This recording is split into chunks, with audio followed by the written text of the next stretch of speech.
Welcome back to Outdoors with Larry Ray, brought to you proudly by Tennessee Wildlife Resource Agency, Barton Power Sports, Sportsman's Warehouse, and Best Care Home Services. A good Saturday morning. Welcome back as we close out today's show on this last Saturday in December, which is 5th Saturday.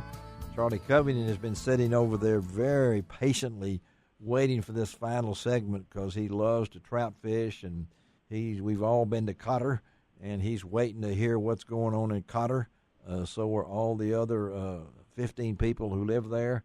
But and dogs. 926. 926. All right. Now that's as of today. Okay. All right. Okay. Yes. We want to make sure you hadn't lost anybody or found somebody, but and that red light still works, right? So yes, it does. Okay. Want to make sure, and the sheriff is still there, right?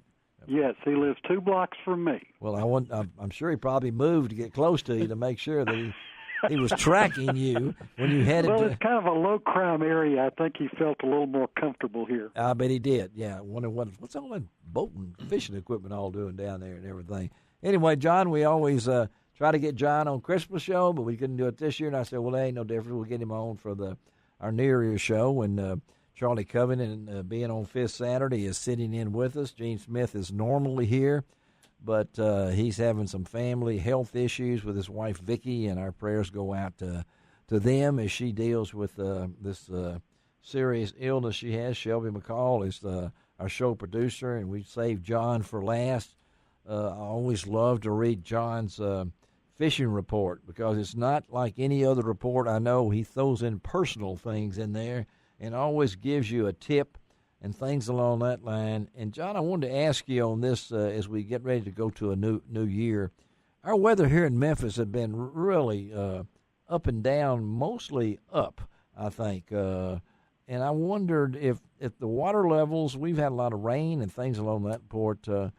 Here as we close in on the end of the year, has it been a untypical year for you guys on the White or the North Fork or the Little Red, or you come over here to the spring? So talk about 2018 and maybe what you look for in 2019 on those rivers.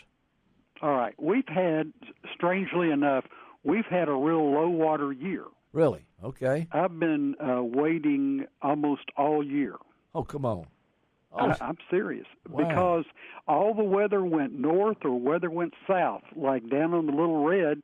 Right now, we've got all the Little Red guys coming up here to fish. Really? Okay. Yeah, so I see guys from the Little Red on the White all the time. So what do you think that is? Because our fishing's better here. We duck the bullet. And you have.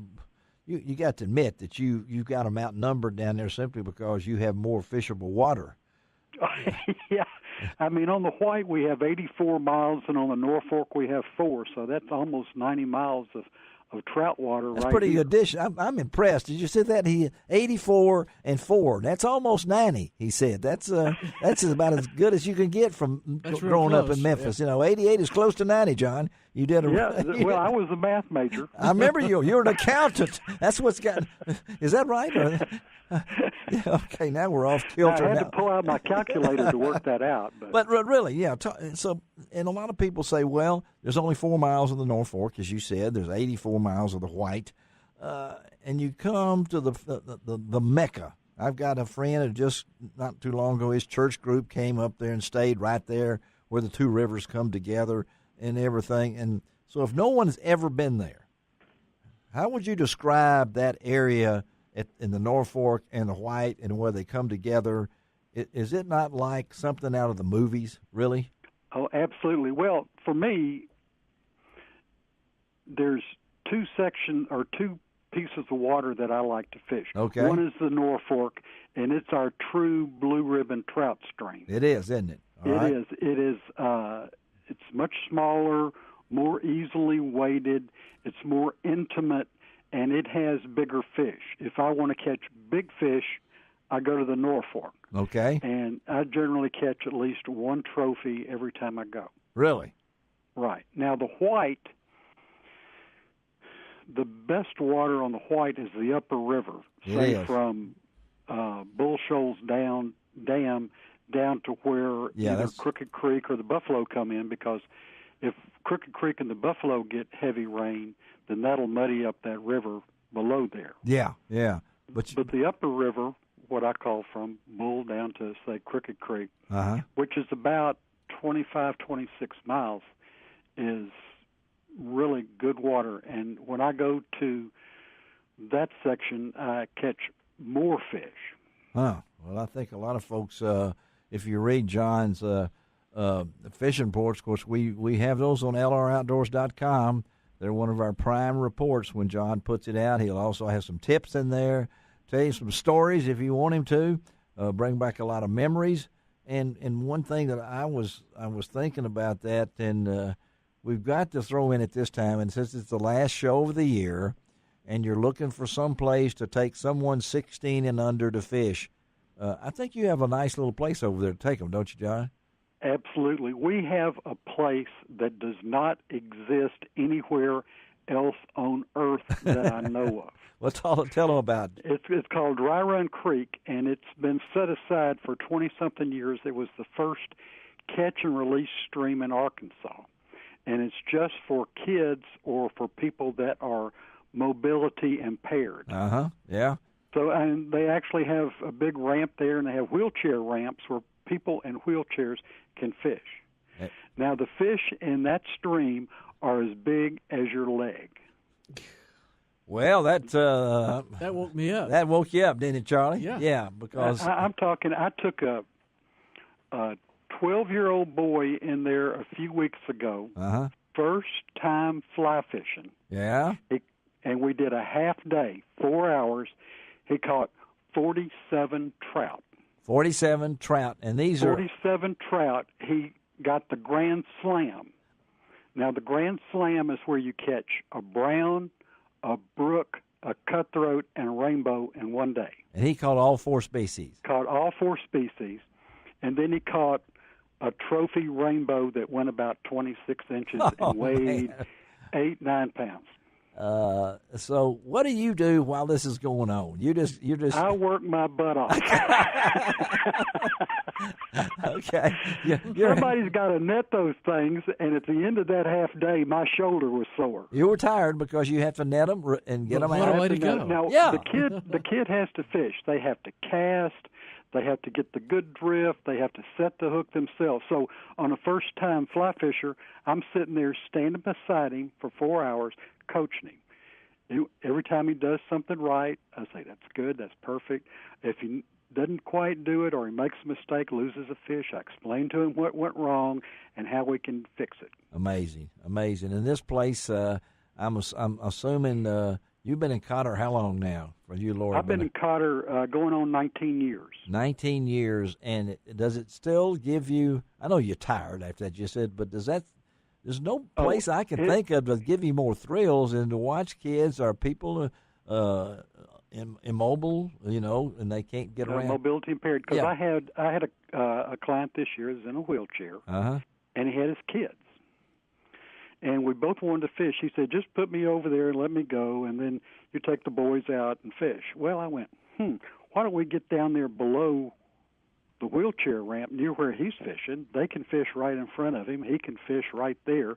Then I can kind of keep my eye on all of them. Oh, man, you don't have enough eyes.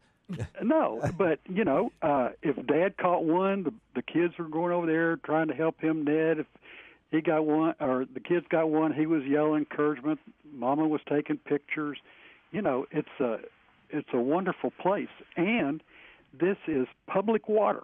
Public water. How long? Public water. How long? No fee. How long is it?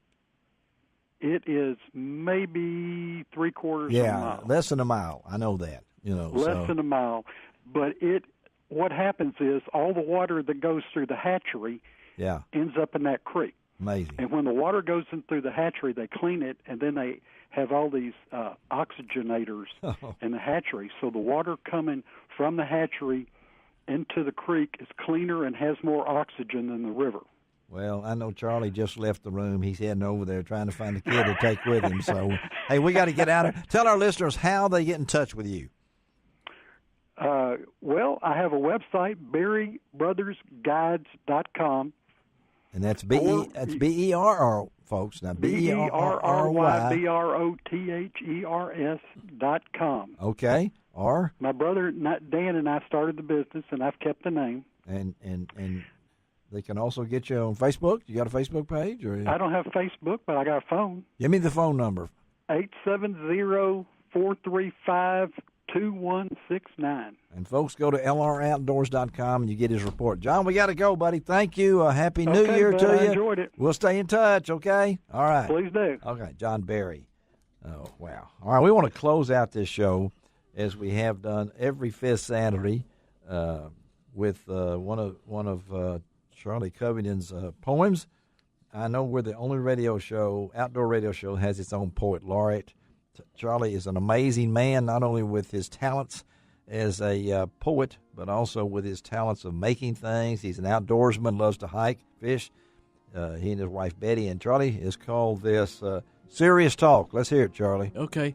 I would explain to our listeners first that this poem is about a guy who lives within the city limits, but yet he's got a flock of hens, a bunch of hens. Okay. And he's trying to produce as many eggs as he can, and he's having a serious talk with his hens because they have not been producing very well. So this could be called heart-to-heart talk, and it goes like this.